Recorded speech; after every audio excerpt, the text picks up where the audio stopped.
Ibu bapak, saudara-saudara sekalian, kesempatan ini saya ingin sampaikan beberapa nasihat. Bukan nasihat ustadz, tapi nasihat agama.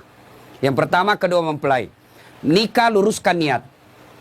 Umumnya anak muda menikah, dia bayangkan tempat tidur. Kalau tempat tidur kau bayangkan untuk menikah, maka siap-siap kau kecewa. Kenapa? Nikmatnya itu hanya sementara.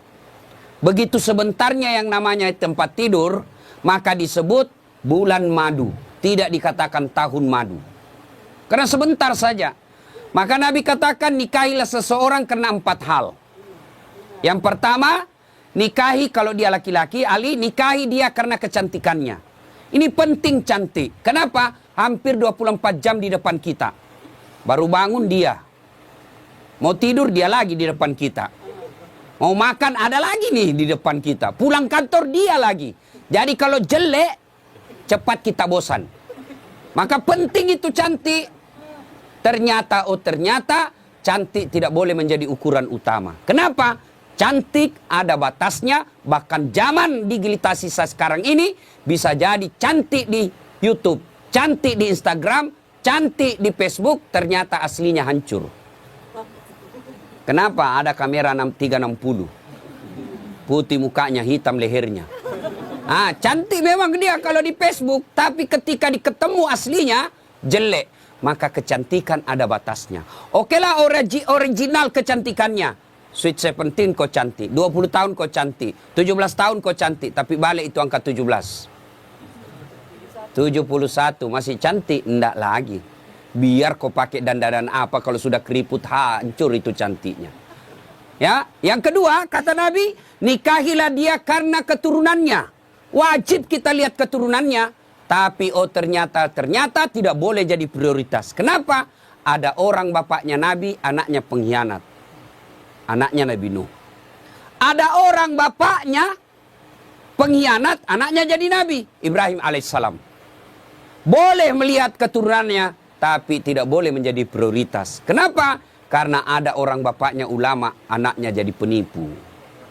Yang ketiga kata Nabi, nikahilah seseorang karena kekayaannya. Penting ini kekayaan. Itulah orang Bugis katakan, komelo komak bene, mita ko irong kayu mau decengi. Kalau kau mau menikah, lihat kamu apa yang kamu bisa hidup di situ. Tapi ternyata tidak boleh jadi prioritas. Kenapa? Harga diri seorang laki-laki, jangan kau gantungkan hidupmu sama mertuamu. Insyaallah kalau orang Bugis tidak. Bapak saya sempurna sampaikan kepada orang tua mempelai, insya Allah Bapak tidak dikecewakan oleh saudara Ali. Setahu saya yang selihat secara kasat mata, langka juga laki-laki seperti Ali. Punya prinsip hidup, jujur, dan jangan coba-coba kalau mau dibilang bohong, insya Allah tidak akan Bapak temui di situ. Prinsip hidup yang paling penting bagi laki-laki adalah tegas. Ketika dia punya ketegasan, punya prinsip hidup, insya Allah anaknya Bapak akan dilindungi. Yang keempat, kata Nabi, nikahi karena agamanya. Bertanya mahasiswa saya di Unhas, Ustadz kenapa agama nomor 4? Mestinya kan nomor 1.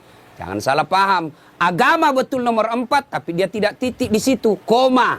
Utamakan agamanya, karena dengan agama kau dapat semuanya. Mendapat perempuan yang cantik, keturunan baik-baik, anak orang kaya, penghafal Quran, rasanya kalau ada 100 cewek belum tentu ada 1. Ada yang cantik mukanya, hancur akhlaknya. Ada yang akhlaknya baik, mukanya kesurupan. Jadi untuk cari sempurna ini sangat jarang. Kalau ada perempuan di Dumai ini, ya sudahlah cantik, anak orang kaya, keturunan baik-baik, hafal Quran. Kalau ada tunjukkan saya juga masih mau. Iya kan? Sangat susah. Maka Nabi katakan utamakan agamanya. Dengan agama, insya Allah mukanya tidak cantik, tutur kata dan akhlaknya mempercantik itu. Dia tidak kaya tapi akhlaknya baik. Dengan akhlak baik memperkaya dirinya. Dia tidak terlalu keturunan baik-baik tapi dia sendiri yang baik agamanya. Maka dia akan memperbaiki keluarganya. Nah ibu bapak, kita kan mau semuanya. Saya pernah rasakan Pak. Saya dulu sebelum menikah 7 tahun saya sengsara cari istri. Saya cari yang tinggi karena saya pendek. Begitu saya dapat cewek cantik, putih, bersih, tinggi. Saya bilang sama teman saya, enaknya jadi istri ini memperbaiki keturunan. Dia dengar rupanya, dia balik sama saya. Iyo, kau rusak keturunanku. Saya cari yang tinggi. Saya cari yang kerja, saya cari yang cantik, keturunan baik-baik. Tidak dapat-dapat. Akhirnya saya luruskan niat saya. Ya Allah, saya cari penghafal Quran. Alhamdulillah saya luruskan niat saya. Dapatlah yang baik, penghafal Quran, keturunan baik-baik, cantik juga. Bahkan saya waktu mau menikah, saya tidak pernah melihatnya, tidak pernah tahu, tidak pernah lihat fotonya. Hanya sekali saya ketemu ibunya, hari Ahad saya ketemu, Jumat saya pergi melamar. Begitu saya lamar, dia bilang ibunya, Alhamdulillah, memang saya ketika haji umroh, saya nasar siapapun yang lamar anakku kalau baik agamanya, saya terima. Dalam hatiku aman, masuk gigi 1. Aman. Alhamdulillah. Maka adik-adik ini yang masih jomblo-jomblo fisabilillah, kalau kau mau menikah jangan lihat cantiknya, jangan lihat keturunannya baik-baik, jangan lihat itu saja, tapi utamakan agamanya, karena dengan agama kau akan dapat semua-semuanya. Nih ya. Yang kedua, nasihat buat pengantin. Ya, nasihat buat pengantin. Besok-besok kalau kau mau bahagia, rumusnya adalah birrul walidain. Muliakan orang tua. Muliakan orang tua. Maka Dinda Ali, selesai kau nikah ini, nasihati istrimu baik-baik. Saya selesai nikah, saya bilang sama istri saya, boleh kau marah sama saya, boleh kau maki-maki saya, boleh kau hina saya, boleh kau lempar kepalaku, yang penting tidak kena. Satu yang tidak boleh, jangan kau pernah hina orang tuaku. Sampaikan itu. Ya, karena kadangkala ada suami durhaka sama orang tuanya, gara-gara istrinya yang tidak bisa menerima takdir orang tuanya. Tuh, camkan baik-baik. Tidak ada kebahagiaan dalam rumah tanggamu kalau orang tuamu kau hina. Tidak ada kebahagiaan dan berkah Allah dalam rumah tanggamu kalau orang tuamu kau tidak servis baik-baik. Tidak usah kau cari muka sama wali kota. Tidak usah kau cari muka sama keluargamu yang anggota DPR. Tidak usah kau cari muka sama keluargamu yang pejabat. Kau mau bahagia, muliakan orang tuamu. Maka prakteknya, datang orang tuanya Ali, PJ, maka berikan kalau ada rezeki, si Vina yang datang. Bu, Pak, ini ada duit 50.000. Allah tidak lihat nilainya. Allah tidak lihat banyaknya. Yang Allah lihat adalah niatmu untuk memuliakan orang tua. Orang tuanya Vina yang datang, Ali yang maju. Nah, Bu, ini. Jangan malah sembunyi-sembunyi. Datang orang tuanya Ali, Ali kasih mamanya. Ma, ini, mak, jangan kasih istriku. Sudah salah itu. Ya, maka muliakan orang tuamu. Insya Allah, ridallah fi ridal walidain, suktillah fi suktil walidain. Ridanya Allah tergantung ridanya kedua orang tua, murkanya Allah tergantung murkanya kedua orang tua. Ingat, ya. Buat Vina. Mungkin pernah baca kisahnya sahabat Nabi. Pergi suaminya perang. Pergi suaminya perang. Dipesan sama suaminya, jangan pernah kau keluar rumah sebelum saya pulang dari perang. Pergi suaminya. Ternyata orang tuanya sakit. Datang tetangganya. Bu, kau datanglah lihat orang tuamu sakit itu ibumu. Suami saya pergi perang. Dipesan tidak boleh pulang. Tidak boleh keluar sebelum pulang. Sudah. Datang lagi sakaratil maut. Datang lagi panggil. Bu, kau pergi lihat orang tuamu. Sudah sakaratil maut. Suami saya belum pulang. Datang lagi ketika meninggal. Kau datanglah terakhir kalinya. Ibumu sudah meninggal. Mohon maaf. Suami saya belum pulang. Marahlah utusan ini, lapor kepada Nabi. Ya Rasulullah, tetangga saya keterlaluan. Mulai sakit, sakaratil maut. Sampai meninggal ibunya, dia tidak datang besuk orang tuanya. Kata Nabi, kurang ajar betul itu anak. Kenapa bisa begitu? Katanya dipesan sama suaminya yang lagi pergi perang. Jangan keluar rumah sebelum pulang dari medan perang. Mendengar ini, apakah Nabi marah? Subhanallah, Nabi justru menjelaskan, Alhamdulillah diampuni dosa ibu yang meninggal karena punya anak yang taat terhadap perintah suaminya. Ibu-ibu, prestasi ibu bukan jadi anggota DPR. Prestasi ibu bukan jadi pejabat. Prestasi ibu ada pada suami. Fungsi utama suami bukan cari nafkah. Fungsi utama suami bagi seorang istri mencari ridhanya. Kalau ridhanya suami kau dapat, kau akan gampang masuk pintu surga. Kan perempuan itu gampang sekali masuk surga. 4 saja syaratnya. 1, sholat. 2, puasa Ramadan. 3, jaga harga diri dan keluargamu. 4, patuhi perintah suamimu. Kalau ini 4 kau lakukan, kata Nabi, 7 pintu surga, tadkhulul jannati bis salam. Kau masuk pintu surga dari mana arah saja. Kan? Banyak orang sukses di kantor, hebat kerjanya, banyak duitnya, tapi nalantarkan kewajiban suaminya kepada suaminya, maka demi Allah kata Nabi, jangankan masuk surga perempuan seperti itu, baunya surga kau tidak dapat. Maka Devina, mulai hari ini kewajibanmu memuliakan suamimu. Kemana orang tua? Orang tua ketika sudah bertentangan dengan perintah suami, maka lebih utama mengikuti perintah suami. Kenapa? Karena sudah diserahkan ijab kabul. Bapak tadi lihat itu ijab kabul, namanya penyerahan. Ibaratnya, nah Ali, ini mobil saya kasih kau. Silakan kau pakai semau-maumu. Tapi dengan catatan jangan langgar agama. Selama tidak melanggar agama, kau boleh apakan saja ini mobil. Besok-besok ternyata mau diambil mobilnya, tidak boleh lagi. Kenapa? Sudah diserahkan. Kecuali si Ali yang kembalikan itu mobil kepada orang tuanya. Nah, itu ya, lebih utama memuliakan suami. Tapi insya Allah tidak akan pernah terjadi misalnya, Vina mau, kali saya mau pulang dulu tengok orang tua saya. Tidak mungkin, tidak usah kau pergi. Tidak mungkin. Tidak mungkin. Selama itu tidak bertentangan agama, insya Allah tidak akan diberatkan. Ibu bapak, saudara-saudara sekalian, ini banyak yang saya mau sampaikan tapi waktu yang terbatas ya. Ini nasihat buat pengantin. Sekarang nasihat buat kita ini yang datang. Satu, biasanya kalau ada acara pengantin begini, banyak yang pulang bawa dosa. Kenapa pulang bawa dosa? Datang mencela acaranya orang. Sampai kue-kuenya pun dicela. Kayak basi. Padahal membungkus. Ibu-ibu Columbus. Tahu Columbus? Kelompok ibu-ibu pembungkus. Tidak boleh ibu bungkus itu makanan kalau ada seperti ini ya. Meskipun ibu saudara sama yang punya cara, besok kita lihat. Tidak boleh ibu. Biasa hilang piring, hilang sendok. Dia bawa dengan piring-piringnya. Itu haram itu ibu. Ibu sama bawa makanan haram ke rumah sama daging babi kau bawa untuk anakmu. Tidak boleh ngambil tanpa izin. Meskipun keluarga kita yang pengantin. Yang kedua, biasanya kalau ada pengantin, banyak yang ibu-ibu tidak sholat. Coba kita lihat besok. Gara-gara apa? Make up. Dia kira tembok mukanya coklat, biru, abu-abu, krem. Wah, Masya Allah. Apalagi penyebab ibu banyak tidak sholat. Gara-gara jilbab. Jilbab sakaratil maut.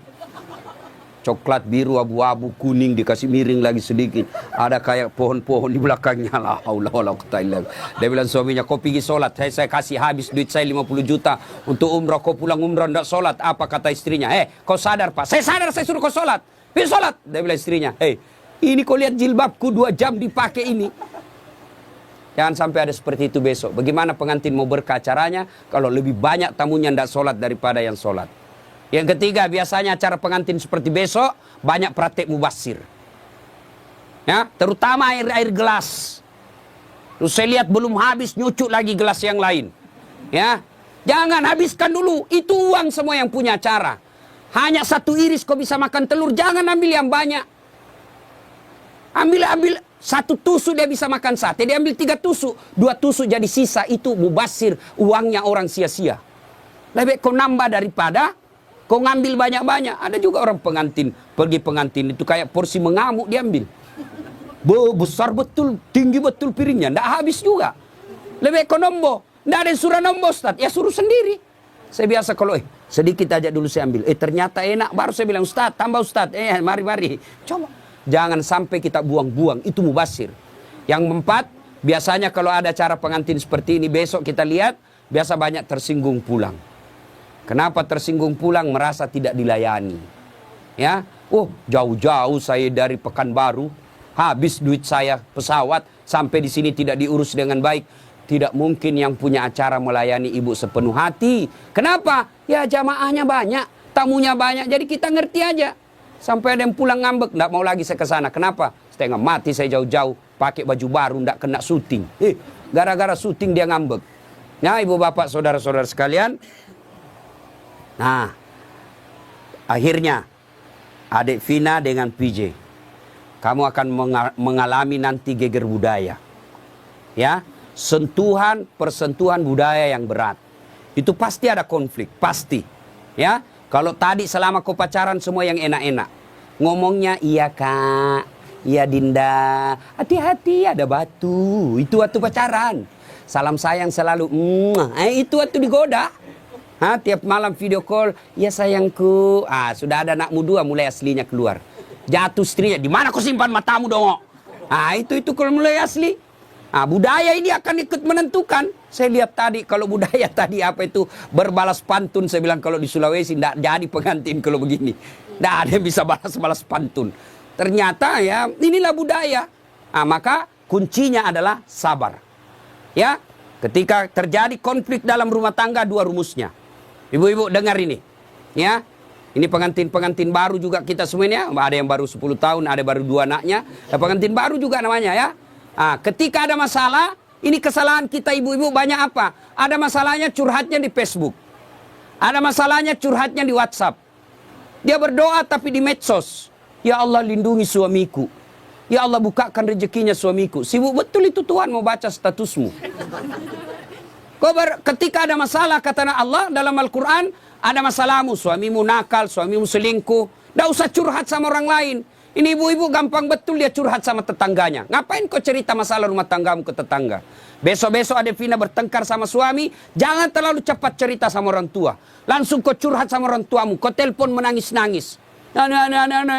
Besok 2 minggu kemudian akrab lagi. Apalagi kau sudah ungkap semua kejelekan suamimu. Tidak usah. Ada masalahmu, kata Allah, ista'inu bisabri wassalah. Sabar, perbaiki solatmu, saya yang selesaikan masalahmu. Bagaimana itu sabar? Aplikasinya. Alladzi idza asabatu musibah qalu inna lillahi wa inna ilaihi rajiun.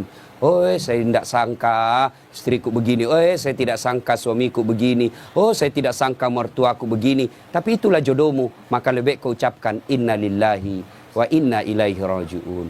Banyak rumah tangga yang akhirnya hancur gara-gara terlalu cepat curhat sama orang lain. Curhatnya lebih parah di medsos. 500 temanmu di medsos. 500 yang tahu rahasia keluargamu. Tidak usah kau cerita sama orang lain.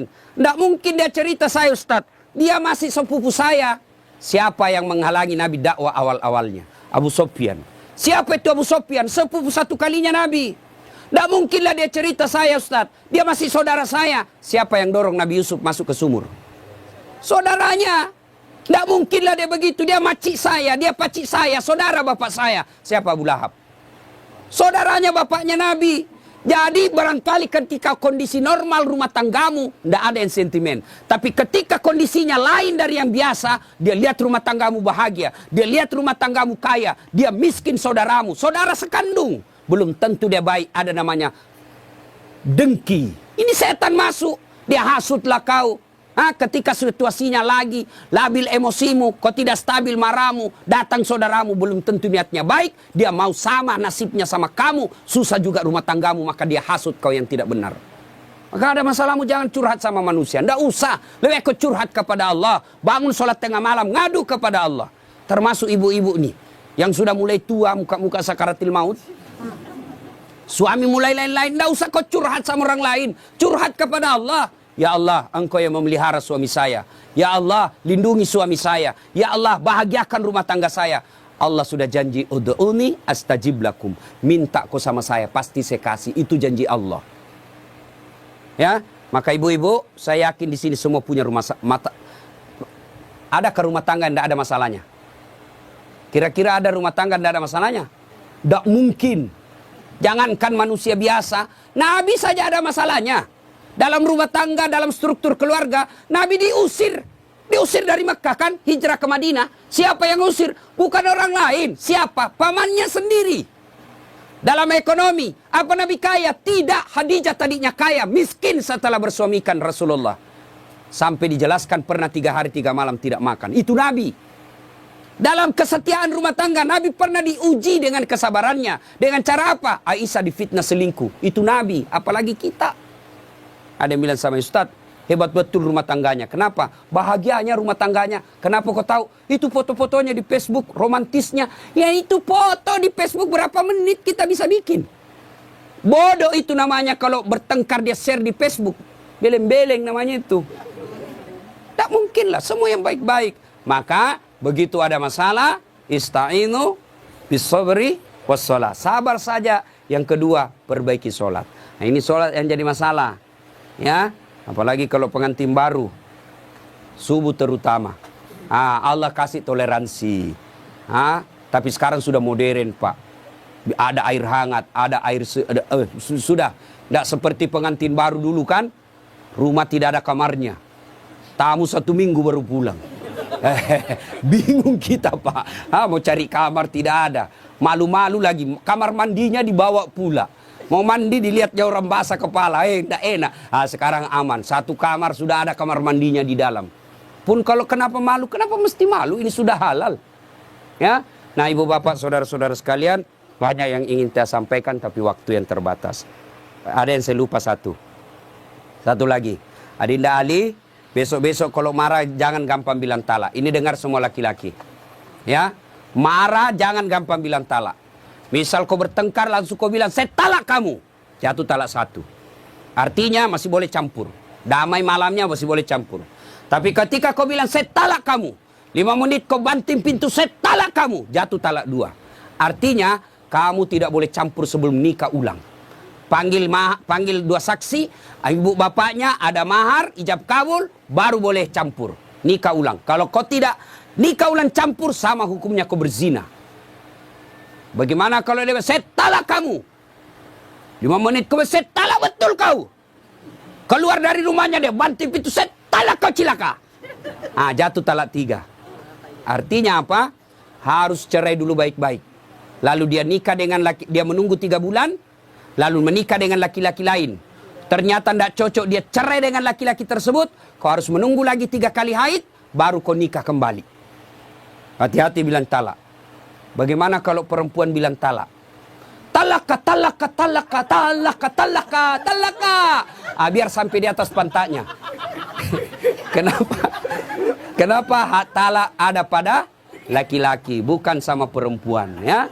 Maka bapak ibu yang gampang-gampang, ibu bapak-bapak yang gampang marah, jangan kau gampang bilang talak. Marah bagaimanapun jangan bilang talak. Kalau dibilang istrimu antar, kasih kembali saya ke rumahku. Oke, saya kembalikan kau ke rumahmu, saya ikut ke mertuaku. Anda jangan masalah seperti itu ya. Besok-besok Ali cari harta, jangan menghalalkan segala cara. Tapi insya Allah, saya tahu betul ini VJ atau Ali sangat disiplin dalam soal halal atau haram. Insya Allah. Demikian, mudah-mudahan ada manfaat. Sebelum kita akhiri, mari kita kirimkan suratul Fatihah kepada Rasulullah Muhammad SAW. Khasiat dan keutamannya kita ikhlaskan untuk kedua mempelai. Mudah-mudahan menjadi keluarga sakinah mawaddah warahmah, diperkumpulkan bukan cuma di dunia, tapi insya Allah sampai di akhirat kelak. Ila hadatina Mustafa Muhammad SAW. Al-Fatihah.